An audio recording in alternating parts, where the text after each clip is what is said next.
Salve, salve galera! Tudo bem com vocês? Macho Geek na área. E bem, antes de começar esse vídeo, já quero pedir perdão para você que é inscrito aqui do canal. Eu tive uns probleminhas aqui com o meu PC, com o meu bendito PC, e não consegui publicar vídeo novo nem na sexta-feira e nem na segunda. Então fiquei com conteúdo aí atrasado, mas eu consegui resolver bem, pelo menos assim eu espero, né, cara? Então eu tô voltando aqui com os vídeos a todo vapor. Beleza? Mas vamos lá, vamos ao que interessa, que é falar sobre essa polêmica aí envolvendo o diretor James Gunn. Tudo começou com essa matéria aí que vocês podem ver, publicada pelo site Omelete. Uma matéria detonando os fãs, né, cara? Que, bem, isso não é nem novidade, né, cara? Isso aí já é normal na mídia tradicional, na mídia mainstream. E para ser mais específico, né, o nerd raiz. Que é algo que eu até me identifico, né, cara? O nerd raiz. E pra mim é um nerd que quer que as adaptações se baseiem ao máximo possível, né, cara, nas obras originais, que tenham fanservice, ou então que ao menos respeitem, né, cara, o cânon da obra original. E essa manchete diz o seguinte: pacificador satiriza o nerd raiz e sua sede de sangue. Nossa! Caraca, cara! O nerd raiz já virou um psicopata, um monstro em busca de sangue. Nossa, uma manchete nem um pouco apelativa aí, né, cara? Nem um pouco exagerada. Mas assim, o engraçado disso tudo é que o James Gunn curtiu esse artigo e elogiou, né, cara? Isso foi publicado pelo próprio autor do artigo. Como vocês podem ver, o nome dele aqui, Nico Garofalo. E aqui no Twitter também, olha lá, Twitter Nico Garofalo. O autor foi ao Twitter comemorar que o James Gunn tinha curtido o artigo dele. E o James Gunn respondeu falando que sim, que tinha gostado mesmo do artigo. E assim, cara, o James Gunn tá desesperado lá no Twitter a todo vapor, curtindo e respondendo todo mundo, comentando e etc. Isso faz parte do jogo, né, cara? O cara tá desesperado porque a DC tá num momento delicado. O filme do Esquadrão Suicida já flopou, cara, fez pouca grana. E ele tá lá, pô, divulgando lá a série dele, né, cara? Então, pra mim, isso aí faz parte do jogo. E ele tá lá a todo vapor. O problema é ele, tipo, elogiar esse tipo de artigo, né, cara? Que é motivado por questão política. Como vocês podem ver, esse aqui, cara, essa é uma publicação no Twitter desse autor, do autor do texto, né, cara? Então você pode ver que o autor realmente é um nerd, né, cara? Ele tá muito preocupado com a cultura pop, não tá preocupado com política, não, né, cara? Então, vocês podem ver essa publicação aí do autor do artigo, que diz o seguinte: em breve no Disney, o símbolo da foice e do martelo. E a publicação foi feita pelo site Jamesons. Diz o seguinte: e aí, Lula Oficial e PT Brasil? Que tal esse herói da Marvel?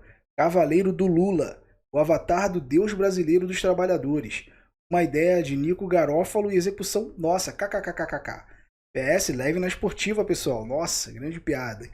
E aqui na imagem, né, cara, tá o Cavaleiro da Lua, mas com o título Cavaleiro do Lula e o símbolo do PT nas costas. Isso foi publicado bem recente, tá, galera? Eu não busquei Twitter antigo do cara, não. Foi em 15 de janeiro, então, assim, já dá pra ver nítido qual é o viés do cara que escreveu o texto, né, cara? E assim, e aonde que tá o foco dele.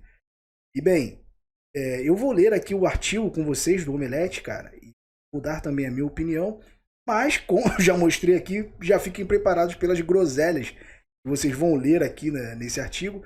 Eu já vou adiantando que, cara, eu não tô preocupado em quem você vai votar, vote em quem você quiser, não tô defendendo nenhum candidato A, B ou C, escolha seu voto, cara. Eu tô só mostrando aqui o quão tendencioso é a opinião, quão tendenciosa é a opinião do autor do artigo, beleza? Então, esse vídeo pode ficar um pouco longo, galera. Eu vou ler o artigo completo, então aqui já fica o aviso. Mas vamos lá. Pacificador satiriza o nerd raiz e sua sede de sangue. Saudosismo e visão distorcida de justiça pautam série de James Gunn. Deixa eu aumentar um pouco a letra aqui para vocês lerem melhor daí também. Bastam poucos minutos de busca em comunidades nerd na internet para encontrar dezenas de mensagens reacionárias condenando qualquer tipo de representatividade em filmes, séries e quadrinhos. Normalmente, comentários desse tipo são compartilhados pelos autodenominados nerds raiz, fãs saudosistas que, por birra ou ignorância, insistem que a cultura pop não abordava questões sociais e políticas há 30 ou 40 anos. Bem, então aqui eu já vou fazer uma pausa, Bom é assim quando o próprio autor se refuta já no primeiro parágrafo, porque ou essas questões já são abordadas há 30 ou 40 anos atrás, ou você precisa modificar as características identitárias dos personagens, tipo mudar o sexo, a sexualidade, o gênero, a etnia, a raça, enfim, qualquer que seja. Ou você precisa mudar todas essas características para corrigir o passado. As duas coisas não dá. Então, o autor aí precisa se decidir, né, cara? Eu acho que aqui a reflexão dele tem a profundidade de um Pires, porque já destruiu a própria base da argumentação dele. Já que, assim, se isso é trabalhado há 30 ou 40 anos, o nerd raiz quer que isso seja adaptado dessa forma fiel. Então, o que o nerd raiz defende é que seja explorada a representatividade, mas de forma fiel, respeitando o canon e respeitando as obras originais. Então eu acho que você mesmo está se contradizendo aí. Continuando. Essa nostalgia torta costuma vir acompanhada de imagens de Sylvester Stallone e Arnold Schwarzenegger no auge da moda dos filmes brucutu, quando homens eram homens e transavam enquanto fumavam charuto e davam tiros em minorias. Bem, vou ter que fazer outra pausa aqui, cara, porque, cara, assim, é muito antiético da parte do James Gunn elogiar um artigo desse, divulgar um artigo desse, porque o cara tá descendo aqui, tá malhando os filmes do Sylvester Stallone, cara. Tipo, o cara já desceu a ladeira da ideologia política, né, cara? E, tipo, tá retratando os filmes do cara como homens que transavam, fumavam charuto e davam tiros em minorias, mano. Nossa, velho.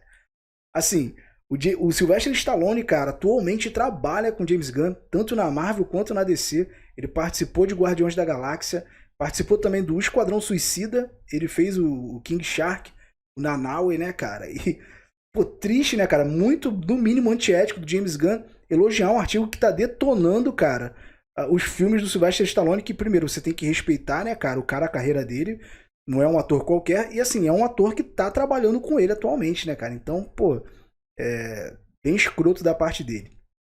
Mas enfim, continuando. Ciente dessa sede pela volta do macho alfa porradeiro, James Gunn decidiu transformar o Pacificador, um personagem do mais baixo escalão da DC, em tudo o que esse público queria. Um gigantesco soldado impiedoso e politicamente incorreto, com o senso crítico de um adolescente. Bem, vou fazer uma pausa aqui também, porque isso aqui é uma desonestidade tremenda. Isso não é verdade. O nerd raiz não quer a volta do macho alfa porradeiro, né, cara? A gente, pelo menos, a gente só não demoniza esse tipo de personagem, né, cara? A gente não demoniza, não cancela. O que a gente quer é que o personagem seja adaptado de forma fiel. Então, se ele for um macho alfa porradeiro nos quadrinhos, que ele seja adaptado dessa forma em live action. Se ele for um personagem intelectual, personagem místico, ou sei lá, ele também seja adaptado dessa forma no live action. Ponto. É apenas isso que a gente fala. Ninguém aqui tá querendo que todos os personagens se tornem macho alfa porradeiro. Continuando. O cineasta já havia ensaiado uma crítica a essa visão em O Esquadrão Suicida, quando adotou tropes oitentistas para mostrar a violência causada pela política intervencionista norte-americana. Vivido por John Cena, o pacificador de Gunn se tornou o principal avatar da vilania do governo dos Estados Unidos, um desenvolvimento que se manteve na série que ele protagoniza na HBO Max. Acontece que, na nova produção, o diretor vai muito além da crítica subjetiva e transforma todo o pensamento do nerd raiz em escárnio. Cara, assim, pra começar, isso aqui não é uma perseguição ao James Gunn. Eu gostei de Esquadrão Suicida. Vocês podem ver aqui, cara, eu fiz uma publicação lá na fanpage do Facebook da Macho Geek, quando eu assisti o filme. Eu escrevi o seguinte: acabei de assistir O Esquadrão Suicida, um filme com bastante ação, muitas piadas, extremamente violento e politicamente incorreto. Nada de lacração e mimimi. A mesma pegada de James Gunn, só que dessa vez potencializada ao extremo, por ser um filme para maiores. Me diverti bastante assistindo. Então, cara, por mim não tem problema nenhum, cara, você abordar questões políticas nos filmes, seja criticando o governo de esquerda ou de direita, mas assim, o que esse autor não entendeu também é que quando você critica o governo dos Estados Unidos, você não está fazendo uma crítica à direita, como ele está esperando aqui, né, cara? Os Estados Unidos também já foi liderado por políticos de esquerda e de direita. Então existe esquerda também nos Estados Unidos e existe direita. E, na verdade, essa questão que foi abordada do intervencionismo nos Estados Unidos no filme do Esquadrão Suicida foi, na verdade, uma analogia ali sobre a invasão que os Estados Unidos tentou fazer à ilha de Cuba, né, cara? Eu vou mostrar para vocês aqui, deixa eu aumentar também um pouco aqui, que na verdade, o que na verdade aconteceu, né, cara, que foi o seguinte, o que foi a invasão da Baía dos Porcos? O ataque planejado pelos Estados Unidos para derrubar Fidel Castro do poder em 1961 fracassou porque o ditador cubano descobriu tudo e pôde preparar sua defesa. Então, esse é considerado um dos maiores desastres militares dos Estados Unidos. E um detalhe que esses militantes não percebem é que o presidente nessa época era o John F. Kennedy. E o John F. Kennedy é do Partido Democrata. Nos Estados Unidos, há um partido de direita, que é o Partido Republicano, e um partido de esquerda, que é o Partido Democrata. Por exemplo, o atual presidente dos Estados Unidos é o Joe Biden, que faz parte do Partido Democrata, e ele é de esquerda. Então, essa crítica aqui da intervenção que os Estados Unidos fez em Cuba pelo filme, também é uma crítica à esquerda norte-americana, porque o presidente que fez a maior lambança, né, cara, digamos assim, é um presidente democrata na época. E, como vocês já viram, o próprio autor desse texto é motivado por política, é de esquerda e não captou que isso aqui também é uma crítica à própria esquerda norte-americana. É uma autocrítica que ele está elogiando aqui, né, cara, sem ele perceber. Mas é isso, vamos continuar aqui ver o que ele está falando. Já nos primeiros minutos de Pacificador, o personagem titular é explicitamente acusado de racismo e responde com a absurda justificativa: também mato pessoas brancas. Depois desse primeiro momento, não demora para Gunn associar os preconceitos do mercenário à sua incompetência e ignorância política. Criado por um supremacista branco para matar comunistas, negros, católicos, judeus ou algo assim, o pacificador acredita em teorias conspiratórias compartilhadas no Facebook, se recusa a aceitar que está sendo machista por apenas comentar sobre o corpo de uma mulher e precisa reafirmar sua masculinidade com frequência. Para deixar sua sátira ainda mais clara, Gunn usa expressões frequentes no vocabulário do conservador de internet, como simp. Essa foi boa, cara. Eu não vi ainda, queria ter visto. Ficou engraçado, boa. Simp, usado para definir homens submissos ou afeminados e homens de verdade. Cara, eu não vejo nenhum problema em abordar essas questões aqui, como eu já disse, cara. Achei até engraçado ele usar esse termo simp, né, cara? Enfim, continuando. Além de zombar da estupidez do pacificador e do tipo de público que ele representa, Gunn também mira em suas inseguranças. Apesar de afirmar sempre que tem a chance que representa o ápice físico e intelectual humano, o mercenário tem extrema dificuldade para lidar com rejeição, seja de uma parceira de equipe ou de um oponente. Nas raras vezes em que se conecta com seus sentimentos, ele o faz no isolamento, e inclusive morre de vergonha quando é pego. Há uma imaturidade emocional quase infantil no protagonista que, assim como muitos perfis online, tenta disfarçar tristeza ou medo com uma agressividade exagerada mal apontada. Cara, assim, esse trecho aqui, cara, é que ele já tá sendo desonesto novamente, porque isso aqui não é uma característica do nerd raiz, velho. Não é uma característica exclusiva de um nerd raiz ou até de alguém de direita. Isso é uma característica tanto de pessoas da extrema direita quanto de extrema esquerda hoje em dia. Uma imaturidade emocional quase infantil que disfarça tristeza ou medo em uma agressividade exagerada. Pô, você vê pessoas se comportando dessa maneira, tanto do espectro da direita quanto da esquerda. Então, aqui está sendo bem tendencioso em classificar essa característica aqui como sendo algo do nerd raiz ou de alguém de direita, né, cara? Continuando, agente do status quo. Seguindo o paralelo, o pacificador traz algumas figuras com uma visão bem extremista do significado de justiça. O personagem título, por exemplo, se vê como um grande herói americano e justifica os assassinatos que cometeu ao longo da vida como um esforço para manter a paz dentro do país que nasceu. Esse discurso hipócrita é típico de sociedades conservadoras que veem no punitivismo uma forma justa de manutenção da lei e ordem. No Brasil, inclusive, tem sido frequente já há algum tempo ouvir a frase bandido bom é bandido morto, personificado por Gunn na forma do vigilante, Fred Stroman. Deve ser o ator, né, cara, que faz o vigilante, fã do pacificador que adota métodos semelhantes no que chama de luta contra o crime. Tão aficionado por violência quanto qualquer criança impressionável, ele deixa claro repetidas vezes que está disposto a matar qualquer um pelo menor dos motivos. Bem, aqui novamente ele está sendo desonesto. Vou fazer uma pausa aqui porque não é questão de todo fã nerd raiz achar que bandido bom é bandido morto. Não é isso. O nerd raiz quer apenas que personagens sejam adaptados de forma fiel. E existem personagens nos quadrinhos que acreditam nisso. bandido bom é bandido morto. Então que eles sejam adaptados dessa forma.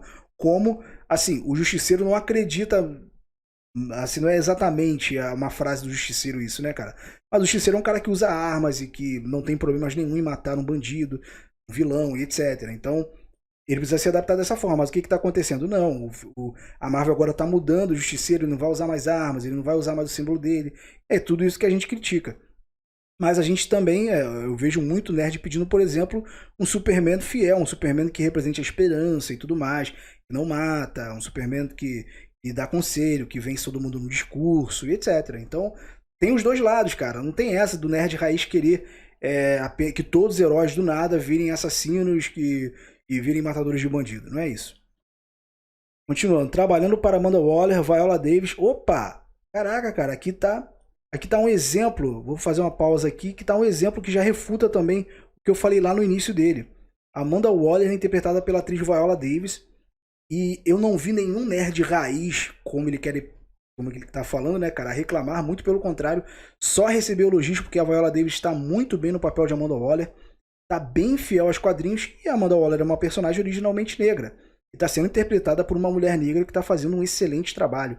Então, eles querem taxar o nerd raiz como preconceituoso que não quer diversidade e representatividade, mas pode procurar, cara, você vê, eu particularmente sempre elogiei e achei o máximo a Viola Davis. Então não tem essa de que o nerd raiz não quer diversidade. Quer diversidade quando ela é feita da maneira correta, da maneira como é na obra original. E é esse o caso aqui da Viola Davis. Então ele botou um exemplo aqui que já refuta toda a base da argumentação dele, de como ele tenta difamar, digamos assim, o nerd raiz, né, cara? Como alguém preconceituoso, ignorante, etc. Continuando. Trabalhando para Amanda Waller, outra personagem disposta a cometer atrocidades para alcançar seus objetivos, a dupla de mercenários encontra na luta pelo bem maior a justificativa para aplicar seu discurso supremacista. Embora sejam caricaturas exageradas tiradas de gibis, Vigilante e Pacificador são figuras que podem infelizmente ser encontradas no mundo real, seja reproduzindo discursos de ódio de trás de um teclado ou agredindo pessoas inocentes na rua. Bem, nos tempos que estamos vivendo, nos tempos de polarização, isso acontece dos dois lados. Então não é uma característica exclusiva do nerd raiz ou só da direita, né, cara? Mas é claro que a gente já viu qual é a tendência política do autor desse texto, então ele está fazendo isso para ligar o nerd raiz à direita e difamar os dois, né, cara? É basicamente isso. E concluindo, embora se divirta inserindo personagens bizarros em situações absurdas, Gunn soube aproveitar a liberdade criativa que lhe foi dada em seus projetos mais recentes para mirar em alguns dos indivíduos mais tóxicos de seu próprio público-alvo. Sem cerimônias, o cineasta ridiculariza os tais fãs raiz na esperança de torná-los conscientes da própria estupidez. Bem, é isso que foi falado aqui. E, bem, cara, é triste o James Gunn elogiar um artigo desse, porque parece que ele concorda, né, cara, com tudo que está escrito aqui. Então ele realmente está tentando dar uma lição de moral aí, né, cara, basicamente, aos nerds raiz, digamos assim. E bem, o James Gunn, cara, eu gosto do James Gunn como diretor, gostei dos filmes dele, gostei do Esquadrão Suicida, como eu mostrei, gostei dos dois filmes dele da Marvel, dos Guardiões da Galáxia, tanto um quanto dois. Eu gostei mais do primeiro, mas gostei também do segundo, não acho um filme ruim. E assim, você vê nesses dois filmes da Marvel que o James Gunn não se preocupava com esse tipo de coisa. Ele não estava ali para dar uma lição em ninguém ou mostrar que alguém estava errado. Ele estava ali apenas fazendo um filme divertido para as pessoas se divertirem, cara. E não era sobre isso. Não eram filmes que falavam sobre essas questões. E agora, como ele assumiu essa postura, na minha opinião, cara, o James Gunn não tem moral nenhuma para dar lição em ninguém, cara. James Gunn ele foi cancelado e eu defendi ele. E assim, cara, foi triste as coisas que ele falou, cara. Eu não posso nem falar aqui no vídeo que eu acho que o vídeo vai acabar sendo censurado. E não posso falar o que os tweets antigos dele falavam na época que ele foi cancelado. Ele chegou a ser demitido por causa dessa polêmica. E assim, eu fui contra a demissão do James Gunn na época. Eu não concordo com as coisas que ele tinha publicado, óbvio, cara. Mas eu fui contra as coisas que ele falou. E o James Gunn foi cancelado, foi demitido, foi perseguido na internet, e etc. E assim, é triste ver ele, cara, hoje, passando de cancelado a cancelador, assumindo uma postura, flertando aí, cara, com esses canceladores aí, os lacradores de Twitter. É triste ver isso porque o James Gunn, cara, ele ele tinha apenas que abaixar a cabeça e agradecer por ter essa segunda chance. E essa segunda chance foi graças a muitos nerds raiz que defenderam ele na internet, que ele não deveria ser demitido. Então é triste ver ele tomando esse tipo de atitude. Eu gravei um vídeo aqui falando também sobre esse comportamento do James Gunn, não é de hoje. Ele assumiu agora uma postura canceladora, por exemplo, ele foi a favor do cancelamento de um personagem do Looney Tunes. Ele falou que ele foi a favor de tirar o Pepe Le Gambá, o Pepe Le Pew, do filme dos Looney Tunes, cara. Então, do Space Jam, né? Do Space Jam 2. Então, eu fiz um vídeo falando sobre isso. E é triste, cara, ver a postura que ele tá tomando, porque eu, particularmente, sou contra o cancelamento, contra os cancelamentos, contra a cultura do cancelamento em si. Eu fui contra o cancelamento dele e agora, cara, ele toma essa postura. É muito triste, porque, como eu disse, ele teve uma segunda chance, muitos fãs defenderam ele para que ele retornasse. E ele tinha que estar agradecido e não se preocupar com essa merda toda de querer, cara, dar lição nos outros, ensinar como se ele fosse superior, uma entidade superior ao espectador que está assistindo. Então, cara, não é nada disso. Ele não é melhor do que ninguém para querer lecionar isso, cara. Eu gostava quando ele fazia filmes apenas divertidos, para fazer a gente se divertir, para entreter o público, né, cara? E agora ele partiu para essa ofensiva aí que eu acho que ele tá mostrando, na verdade, que não faz tanta questão desses fãs assim, né, cara? Bem, é muito triste. Mas é claro que essa, galera, é apenas a minha opinião. E agora eu quero saber também a de vocês. Comenta aí o que você acha disso tudo.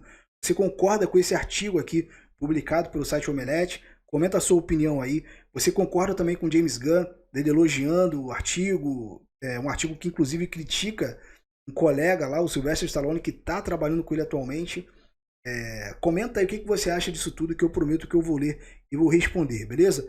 Se você gostou do vídeo, deixa aquele like aí para ajudar a gente na divulgação. Se você não é inscrito no canal, se inscreva e ative o sininho. Isso é importante, pois assim você vai receber notificação sempre que sair vídeo novo aqui da Macho Geek, beleza? Então é isso, pessoal. Esse foi o vídeo de hoje. Muito obrigado a você que assistiu até aqui e até o próximo. Valeu!